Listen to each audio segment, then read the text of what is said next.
Mayor and Council, we only have one item on the regular agenda this evening, and it's related to the state land purchase and an adjustment that's necessary to our budget to address some administrative fees associated with the state auction. We have with us this evening Mike Faust and Kevin Burke, both deputy city managers, to make the presentation. Thank you.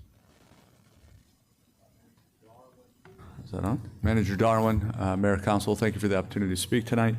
Kevin and I are going to go through a couple of slides tonight just to talk through the details of item 16R, which is preparations for tomorrow's public state land auction that the city is intending to participate in. So I'm going to do a couple of summary slides, and then Kevin's going to jump into some of the details and the very specific reason we're here. But let me just start with this. Development of state trust land has long been a standing strategy of the city for an economic development standpoint. And what better way to do that than to create shovel-ready projects by the city participating in a public auction to bring lands to market. So tonight we're going to specifically talk about the Core 2 property. So this is a subset of the overall Peoria Innovation Core. It's depicted here on the map. This is the actual image from the auction flyer that was put out by State Land. So I'll do a quick intro on the auction itself, and then Kevin's going to get into the details and present the very specific item that you are reviewing and discussing this evening. So first, let me highlight that the state land purchase, which is in the Capital Improvement Program, Project ED 34, has been in the capital improvement budget for 2 cycles. So we first put it in FY25 when we started to investigate the airport as a possibility, and then extended that into FY26 with the eventual application that we did for this property. By way of public auction sale number, you'll see the number that's listed there because there's a very specific process the state follows, and I'll go through that in a slide in a second. The image of the property depicts 834 acres in total. It's bounded by the Loop 303 on the south. It's bounded by the CAP on the north. On the east end, it extends to the intersection point between the CAP and the 303. And the western boundary is the end of a section line, essentially the end of state land property, which is just west of the Agua Fria. Totaling 834 acres, we're estimating about 600 acres of that is developable land. If you know the area well, you know there's encumbrances with a slope that exists on the eastern boundary just west of Loop 303. Then you have the Agua Fria, the river bottom, and some open space there that will be undevelopable. The minimum bid is $46.7 million. Kevin will walk us through the down payment to get into that. But the minimum bid was established by a professional appraiser contracted by the state, conducting that bid and deriving that value. It is also important to note that the project will include all rights of way. So what that means is the rights of way for future roadways like 96th Avenue, Ashler Hills, expansion of Lake Pleasant Parkway are all part of the bid and will be conveyed by the successful bidder to the city for rights to construct roadways. Although a little tough to see because of the color scheme, the process that lies at the top is the sequential steps you run through to bring a piece of state land to auction. So when some folks might say that the city is rushing to do this project, this is not a project you can rush through in any sense of the imagination. We've actually started this thinking 2 or 3 years ago, but the actual process to bring land to auction started on December 2nd. The city put in an application with the state land department to bring this property to market. Beyond that, after that application was accepted by the state, there's a title review that happens, and then a planning agreement is entered into. So the state land says, hey, in order to bring this land to market, we need you to do due diligence. So the planning agreement dictates the due diligence efforts that are required of the applicant, and then those are set as reimbursable expenses. In this particular case, there's 3 primary due diligence requirements that were set by the state. The first one is a cultural survey, so you go out and see what level of cultural artifacts might be present. And that's really a report that's written by an archaeologist to determine what studies have been done previously, and then write a report, return it to the State Historic Preservation Office, as well as the Arizona State Museum. The second one is an environmental study, so you go in to see if there's environmental issues with the property. Was there previous work done out there that there might be contaminations and stuff? Since nothing had been built out there was nothing. And the third one is an ALTA survey, which sets the boundaries of the property so they know exactly what they are going to appraise and if the successful bidder would actually acquire. Then, once state land has all that information, they send it out to an appraiser. Appraiser values the land. Then that comes back and goes to an appraisal review board. So you see, we started this in December. The planning agreement came in March. The appraisal review board met on June 13th. And then, as required by state law, the auction is publicly noticed for 10 weeks. That public notice period ended on Friday, 8/22. They usually do the auction Wednesday after the period closes. Hence, the auction is occurring Wednesday noon tomorrow. This process is a highly governed process. It's governed by Arizona State Constitution, the AZ revised statutes. I've already gone through the due diligence efforts that are there. But in addition to the required due diligence that was put on us by the state, our team then also went out and did our own due diligence. We wanted to understand, what is it going to cost to bring it to market? What is the cost of the public infrastructure?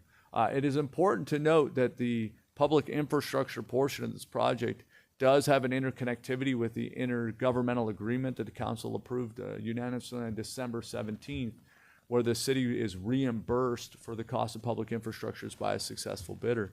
But as somebody bidding on the property, we really needed to go in and understand, how would we develop the property?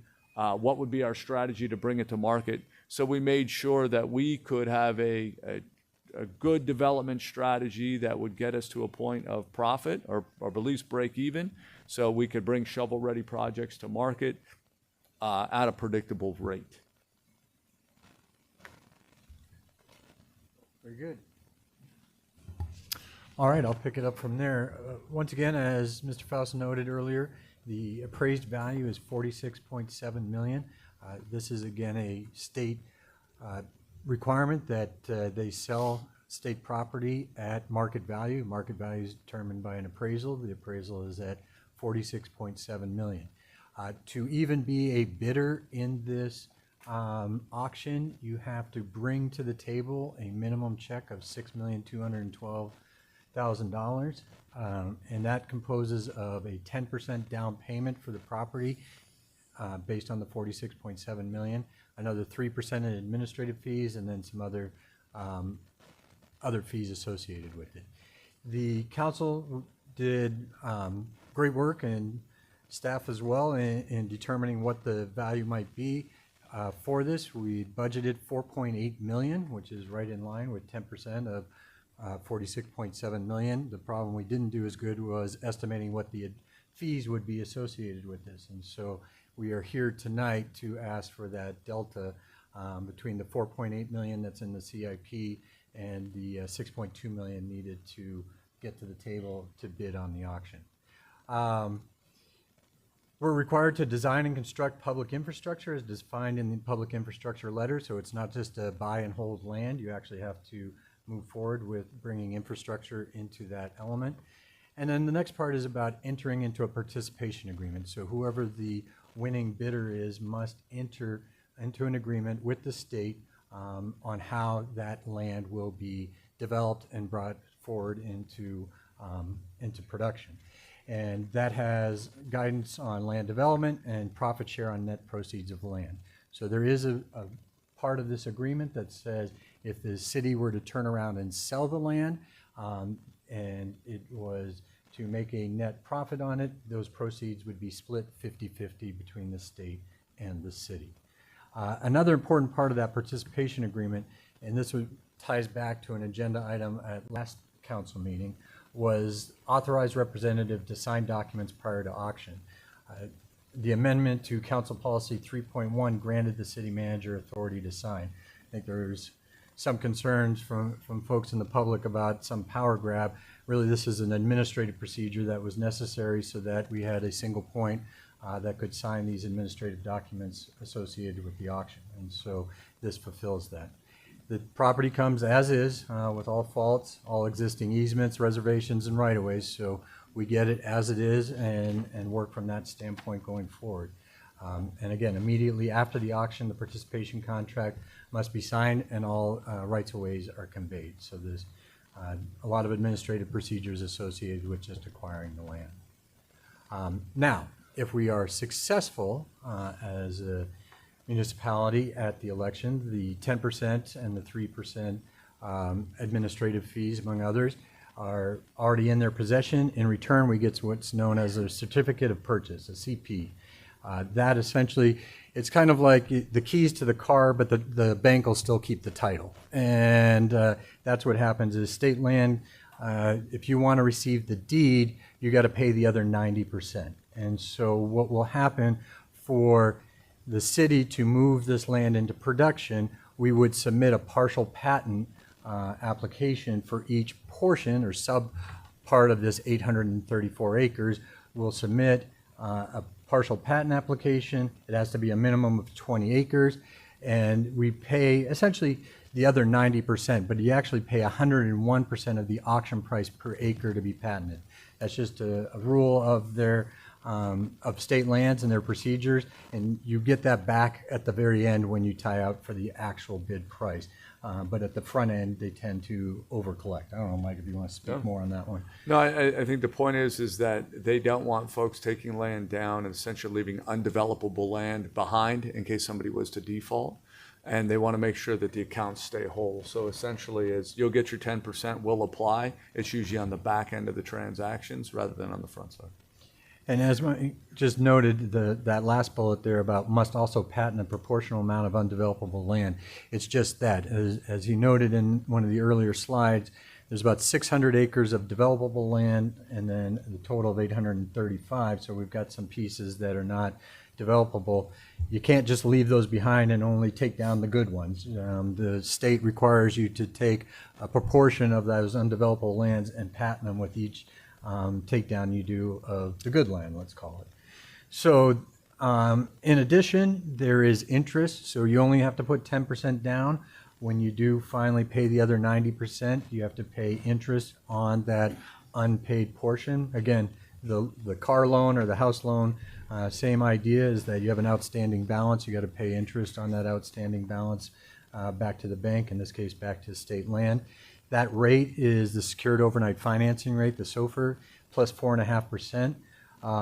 That's running at about 8.83% this week. So we would pay that at the time of patent. So those are some costs that we can expect in the future if we are successful in acquiring the auction and when we want to take it to our next step of subdividing or developing. Before Kevin jumps onto the other one, we're aware of the questions that get raised and the speculations of city participating in a public auction. But I think the CIP item's been very clear and the direction from council has been clear to go acquire shovel-ready projects. And that's the intent. So I want to be very clear to the community that per the direction of council, staff is going out and we have every intention of participating in this auction. The second question that we've heard raised sometimes is, how can the city be competitive and how can they advance if they're not the only bidder, if there are other bidders? And we intend, if other bidders go, we believe we have very clear direction from council on an approach and a strategy to go be competitive and to win an auction. So it is our goal. It's not a hope and desire. Hope is not a strategy. Prayer is. But it is our goal tomorrow to go be successful at the auction and return back to you shovel-ready projects ready for economic development. Very good. Oops, I need to go back. Yeah, that's I guess that was it. All right. That's it. Sorry, I had more slides That's just- from you can another close it. presentation, apparently. All right, so the staff recommendation for council is to approve a contingency budget transfer in the amount of $1.412 million to pay administrative costs and fees required for participation in Arizona State Land Department auction. If there's any questions? Okay. What's your call? Or do you guys have it? Got it? All right. Thank you. Comments?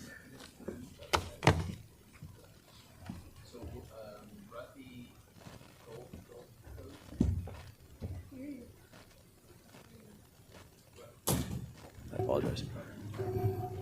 Ruthie Gold Cove? Ruthie Goldcorn. Okay. My apologies for my handwriting. Oh, no It is worries. Awful. I can't hold that. How do you do that? That's really bad. Okay. Not an accommodation. Not an accommodation. Sticking a microphone in someone else's face is not an accommodation. You are required to have accessible seating and you don't, and an accessible podium and you don't. Can anyone hear me? I'll lower my mask. Good evening.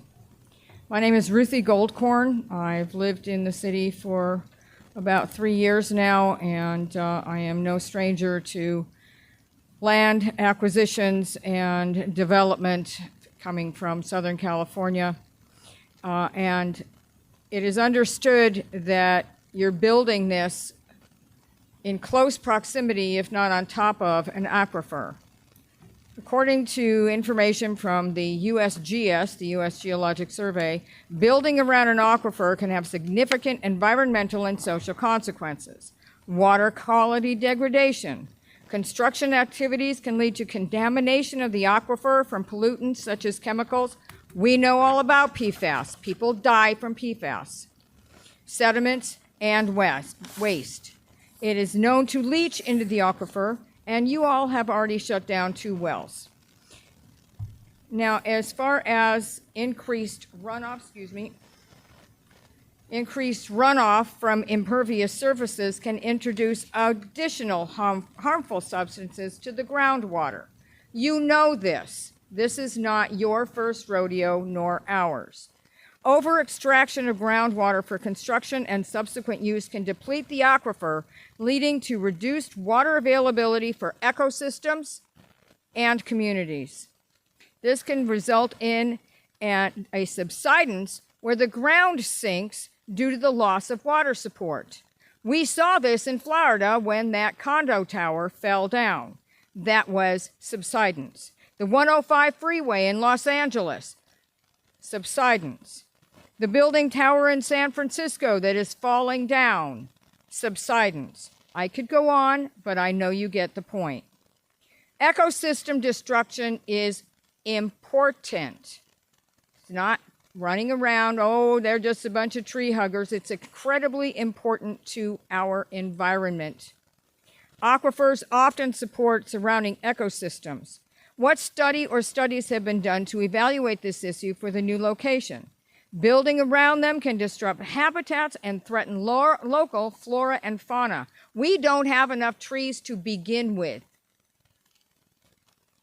And as for the legal disputes, you know all about them. The reality over water rights and usage in areas with competing interests for water, like keeping neighborhoods, communities, the environment, and people alive. All Peorians will bear this taxation without representation. I encourage you stridently to reconsider where you're going to put this development. Thank you. Thank you for your comment, ma'am.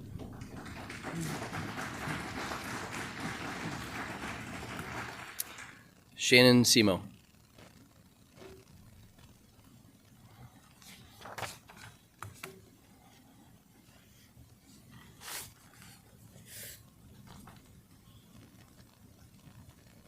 Hello. Fellow conspiracy theorist of the city, I would like to, I understand that it's been planned for quite a while, this land acquisition. I understand that, well, conspiracy theorist, just so everybody knows, I understand that it was planned for a while, but it was a plan and it was only in theory. Now we're to the point where it's no longer a theory and now it's going to happen. In terms of due diligence, where are the citizens able to access the environmental report or any other reports related with the due diligence? Is there public information for that? Anybody? It says questions. Yep. No? Comments. Okay. So I was just wondering if it would be possible for us to be able to see an environmental survey. I also know that that particular area over there is next to the canal. That could be also problematic. I understand that this is important to everybody here. It pads resumes. It helps you go on to bigger and better things. But I'm asking you to consider, because we all know it's going to end up being put on it. And I'm asking you to consider the future and what these things brings. Widespread cell phone usage is just a recent thing, believe it or not, smartphones. It's like since 2007, 2010, and the influx really happened in 2010. And we've seen the way our society has become. And it's more surveilled.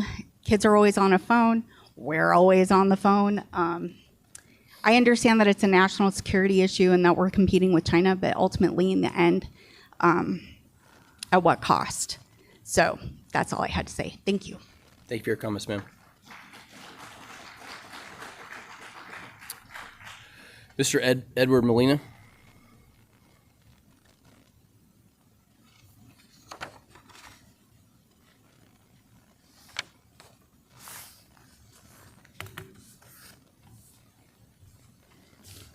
Good evening. My name's Edward Molina. I live in North Peoria. Can you hear me now? My name's Edward Molina. I live in North Peoria. I have been a lifelong resident since 1953 or 54. I've lived here in the West Valley and specifically Peoria since 1959. And I can't tell you how excited I am about this project finally coming to fruition. I can't tell you how excited I am about welcoming all of my new friends to this valley. Everybody that moved here from other places, and most of you have moved here from other places. I thank you for coming. I thank the council for moving forward on this. And as a member of the Economic Development Board, the Industrial Development Authority, and the Downtown Redevelopment Working Group for the City of Peoria, I am excited about the potential business tax revenue this is going to generate to continue to provide you all of us citizens of Peoria, with the resources to accommodate the public safety, the parks and rec, all those good things that we all want. I appreciate all the work that the City Council and the staff have done into bringing this forward. Thank you. Thank you, sir.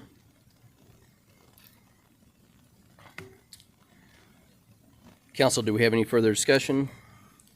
Seeing none, do I have a motion to approve agenda item 16R? Mayor, I vote that we approve motion 16R as stated.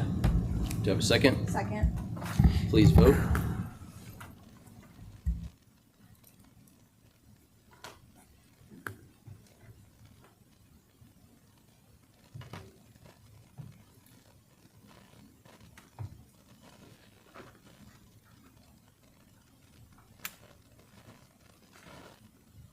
And it passes 7-0. Thank you.